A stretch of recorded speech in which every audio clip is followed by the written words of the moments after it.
Okay, for his current evaluation, we began by going through a review of existing evaluating data that had been done in his previous district where the initial referral was generated. It was generated, Mom, because you had concerns about grades continuing to fall. Despite the efforts and intervention and the things that were done at home, he just wasn't growing. There was no eligibility after that evaluation for speech impairment. There were no physical concerns or emotional behavioral things happening to impede his learning. And so based on that evaluation, you concluded as an ARD committee that he was a student with a specific learning disability in math calculation. But let's go ahead and look at what we have done for this evaluation 3 years later. We gave the WISC-5 test to him, which is a standardized test. It's norm referenced intelligence for children, which provides composite scores regarding his intellectual functioning in specific areas. The standard scores have a mean of 100. And there can be a deviation of 15 less than 100, 15 more than 100 there, but that average score is in the 100. Within this test, we're specifically looking at key areas. They're looking at things like short-term memory. We're looking at visual processing, long-term retrieval, fluid reasoning, comprehensive knowledge, auditory processing, and cognitive processing speed abilities. Again, that average range was anywhere from 90 to 109 for this test. High, average, very high, and extremely high would go beyond that. And these descriptors are listed in your report as well. And then from 80 to 89 and below are our categories for low, average, and very low. So we gave these sub-tests to be able to measure these areas. We gave similarities, which requires the student to describe how two words represent common objects or concepts. It's designed to measure verbal concept formation and abstract reasoning. So, for example, I would give brother, sister, how are they alike? And the student would tell me what they have in common or what group they would belong to. We gave vocabulary, which requires him to name picture items and or define the word. So that's just measuring his overall vocabulary there. We gave matrix reasoning, which requires him to pick an option that completes like a matrix or a series of pictures. And it's designed to help measure our fluid intelligence, which we'll go further into in a moment. We also did figure weights, which is a picture representation of balancing a scale. He also completed a subtest called coding that required him to copy symbols from a key area into the symbols below to see if he could transcribe that information. And that measures his processing speed and short-term memory. And then his procedural, going through step-by-step learning. Then we gave block design, which he had several blocks that had like red solid on one side, white on the other, and then the other sides of the blocks had a combination of those two colors. And then he was represented an image using those blocks on the screen and was asked if he could duplicate that image using his blocks. He was also given a digit span, which is recalling a sequence of numbers that was said aloud to him in the same order, reverse order, or ascending order from smallest to largest. That measured his working memory and his ability to manipulate information. He was also given naming speed literacy, which required him to name elements as quickly as possible. It could be colors or numbers or different shapes. It's designed to measure his rapid naming and storage and retrieval fluency. So can he retrieve information from his memory and say it quickly with ease and accuracy. And then our naming speed quantity measured his ability to recognize and retrieve numbers and information rapidly.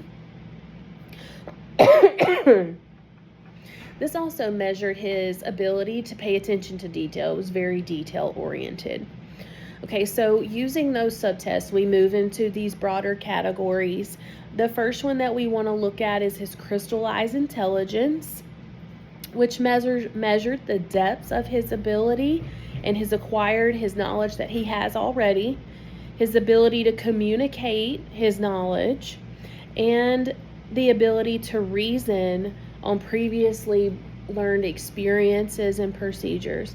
It can be thought of as everything someone knows or what's in your brain's personal library. He scored in the very low range on similarities, that subtest that I just described, with a score of 70. But when he went into vocabulary, his score was higher. It was a 95, which was in the average range. So we had a split score there. I did feel like through observation of vocabulary that he wasn't as engaged with that one.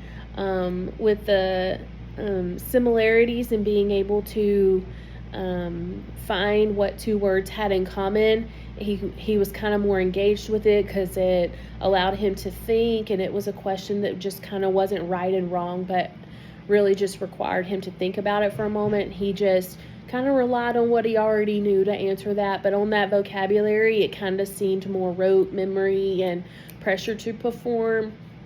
So that may be why those split scores were lower there, but we do want to highlight this crystallized intelligence for him because it was in the lower range, which is also very much linked to our what we're proposing as our eligibility, which was math problem solving and reading comprehension.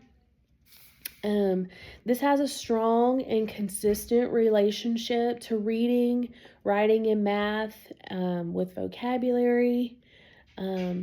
And this is very much a predictor of overall academic success. So a low score in this area, we specifically want to pay attention to and go into the further data of where he's performing in reading comprehension, which in this case was pretty low. We're seeing a connection there between his reading comprehension, what his teachers are reporting, and his progress monitoring data is saying. So this is an area of weakness for him that we feel like would be a deficit in him being able to be successful in reading comprehension and math problem solving. Next, we'll move to the category of fluid reasoning, which measures his ability to reason, form concepts, and solve problems using unfamiliar information. So it's his ability really to, can he solve a problem that he maybe has never seen before based on the knowledge that he already has. He did receive a score of 105 on this matrix reasoning subtest, and then a 110 on figure weights. So both of these subtests that measured that showed that as an area of strength for him, that he can apply his learned knowledge in new and novel situations.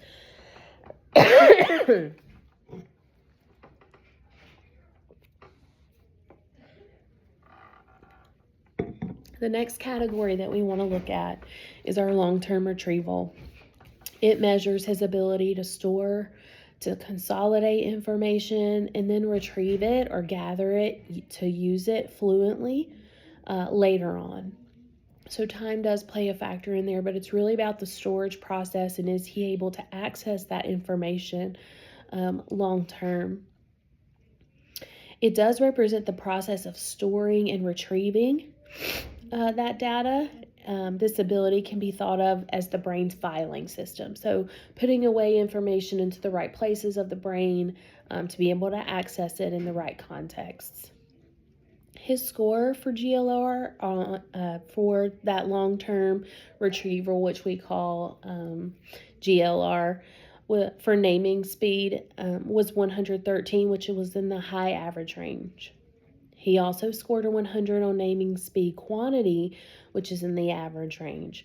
So he demonstrated strong effort here, and those scores show that this area of the brain for long-term retrieval is intact and that there's no deficit there.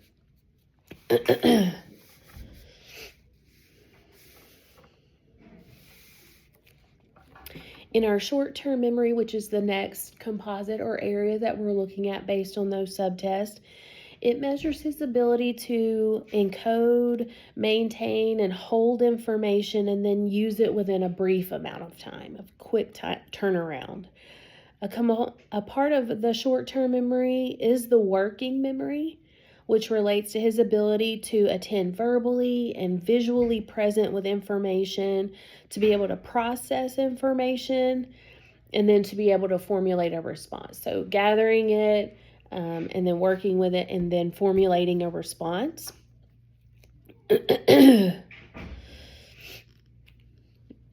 He was given the subtest called DigitSpan to measure this ability of short-term memory, and he had a score of 110, which is in the high average range, so this was not an area of concern for us. The next one is the visual processing, which measured his ability to think about visual patterns and visual stimuli. This type of processing ability involves his ability to generate or to make, to perceive, analyze, manipulate, and transform patterns. This type of ability includes putting puzzles together, completing mazes, and interpreting graphs and charts. This can be thought of as like the brain's eyes, just that visual aspect. Brandon scored a 95 in the average range on block design, and he had a good strategy throughout the whole test. As I was observing him, I could see him span across and then work systematically from the top to the bottom. So he had a good strategy that he felt confident with that was going to lead him to success on that subtest. Then we measured his processing speed, which provides a measure of his ability to process simple or routine visual information quickly and effectively to perform the task with that information. This can often be involved with completing tasks and assignments within usual time constraints, and it can be thought of as the brain's race car. He was given a subtest called coding to evaluate that processing speed, and he earned a score of a 95, which was in the average range. This also shows that his fine motor skills are intact as well. And then the last one that we have is auditory processing, which was his ability to interpret, organize, and make sense of the sounds that we hear. It involves several steps that allow us to recognize and understand. And his proficiency in this area was a 120 in the very high range, which makes this an area of strength for him. So what we really want to look at here is those strengths that we mentioned really is kind of what's helping him cope for this deficit that he has, which was that comprehension knowledge that he had that lower score in. So this is what we believe showing up in his reading comprehension and his problem solving. There are recommended instructional interventions that the teachers are aware of and that his service providers will know and understand and be able to implement in their service to him. And then recommendations will be kind of provided later on in this report as well. And so based on the grades in all of the data that we're looking at holistically here, we are seeing that deficit in comprehension, comprehensive knowledge. And so when we moved on to his academic testing, that was his cognitive intelligence abilities. When we moved into his achievement abilities, based on the grades that he has and mainly the input from the interpretation of the data he has from his teachers and service providers, we're seeing those deficits, those academic needs showing up in reading, understanding what he's read to learn, and math problem solving. He has not passed his STAR tests, which isn't the end-all be-all, but we do want to take in consideration that that academic need is really pointing to that comprehensive knowledge piece that we're looking at. So to measure his individual achievement, we use the Wechsler Individual Achievement Test, which we call the WIAT. And it covers areas of reading, written language, math, and then oral language. So we have, again, in the average range, the scores from 85 to 115, everything above that being in those high descriptors and everything below that being in those low descriptors. For word reading, he scored a 116, which was above average. So that word reading, he's reading fluently and reading well. But then when we went into reading comprehension, it fell into the standard score of 82, which was the below average range. So that deficit in that comprehensive knowledge is now pointing towards this deficit that we see in reading comprehension. So we are seeing a learning disability there. When we moved into math, his numerical operations, his work with the 4 operations, adding, subtracting, multiplying, dividing, was 91, which fell in the average range, which was a little bit lower for him considering some of his other scores, but that seemed to be intact as well. Then when we moved to math problem solving, we had a score of a 92, but with that 92, we also took into consideration his academic need. The current services he's been receiving is probably why that was higher in the 92. And we don't feel as a committee that he is able to achieve these things and continue this progress without the support. So that was a big factor in determining what eligibilities he has today based on his academic need, and not just these scores, because we want to take in all of the data in the bigger picture of what everything is telling us is happening, and not just this one source of data. His written expression,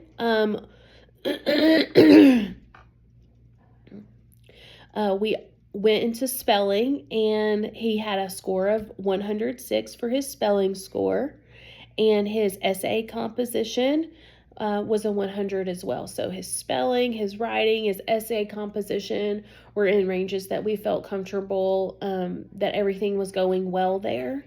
And then again, consulting that preponderance or gathering all of that data suggested those were areas that he was competent in, that he felt good about. His oral expression was also in the average range, and his listening comprehension was a little bit lower. That was a standard score of 84, which indicated the need for additional support in that auditory processing. So part of what we recommended in this area was being read aloud, the read aloud feature when he needed it, and just giving to him things more auditory, in an auditory way.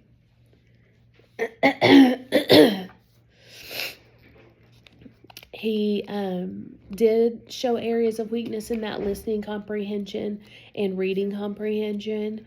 He demonstrated average or above abilities in those basic reading skills, his math calculation, writing, and oral expression. And so based on this information, we're proposing that he is eligible as a student with specific learning disabilities in the areas of reading comprehension and math problem solving. And so we want to move forward with that eligibility.